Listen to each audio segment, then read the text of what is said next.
அண்மை செய்தியை பார்த்து வருகிறோம். சடலமாக மீட்கப்பட்ட நெல்லை காங்கிரஸ் தலைவர் ஜெயக்குமாரின் மரண வாக்குமூலம் வெளியாக இருக்கிறது. இது குறித்த கூடுதல் விவரங்களை செய்தியாளர் ராஜா வழங்க கேட்கலாம். ராஜா, வணக்கம். விவரங்கள் என்ன? சடலமாக மீட்கப்பட்ட நெல்லை காங்கிரஸ் தலைவர் ஜெயக்குமாரின் மரண வாக்குமூலமாக இந்த லெட்டர் வெளியாகி இருக்கிறது. அதில் தனது உயிருக்கு ஆபத்து உள்ளதாக நெல்லை மாவட்ட காவல் கண்காணிப்பாளர்களுக்கு கடிதம் ஒன்று எழுதியிருக்கிறார் ஜெயக்குமார். அந்த கடிதத்தில் கடந்த 30ஆம் தேதி நெல்லை சிதம்பரத்தில் இறுதி கடிதத்தில் காங்கிரஸ் எழுதியிருக்கிறார். 5 பேர் மீது ஜெயக்குமார் புகார் அளித்திருக்கிறார். 5 பேரால் தனது உயிருக்கு ஆபத்து என எழுதியிருக்க அந்த கடிதத்தில் இந்த கடிதம் தற்போது வெளியாகி இருக்கிறது.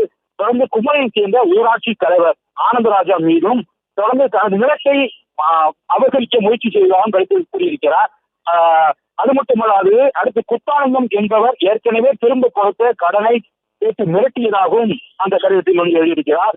மேலும் அடுத்ததாக தற்போது நெல்லை காங்கிரஸ் தலைவர் ஜெயக்குமார் இன்னொரு வாக்குமூலத்தை எழுதியிருக்கிறார்.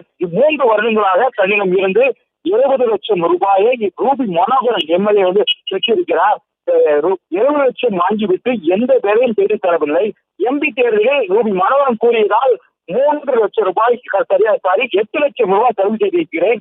எம்பி தேர்தலில் செலவு செய்த தொகையை ரூபி மனோகரன் திருப்பி தரவில்லையும் அந்த கடிதத்தில் எழுதியிருக்கிறார். மற்றொன்று வாங்கிய 78 லட்சத்தை கேட்டால் ரூபி மனோகரன் கொலை மிரட்டல் விடுத்திருக்கிறாரும் அது எழுதியிருக்கிறார். அது மட்டுமல்லாமல் சிசிஎம் பள்ளி தாளாளர் 30 லட்சம் தராமல் ஏமாற்றி விட்டதாகவும் ஜெயக்குமார் உடனே ஒரு புகார் எழுதியிருக்கிறார். எம்பி பார்லிமெண்ட் தேர்தல் முறைகேடாக ஜெயராஜா என்பவர் விற்றுவிட்டதாகவும் எழுதியிருக்கிறார். இது மட்டுமல்லாமல் இதாக தேர்தலுக்காக காங்கிரஸ் நிர்வாகி தேவி தங்கபாலிடம் 11 லட்சமும் வாங்கினார்.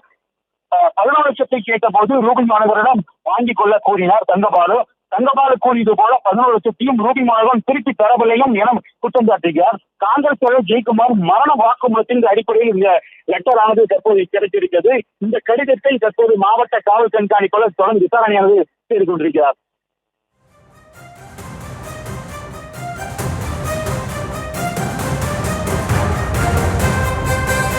முழு விவரங்களுக்கு நன்றி ராஜா. செய்திகளை உடனுக்குடனும் துல்லியமாகவும் தெரிந்து கொள்ள சப்ஸ்கிரைப் பண்ணுங்க.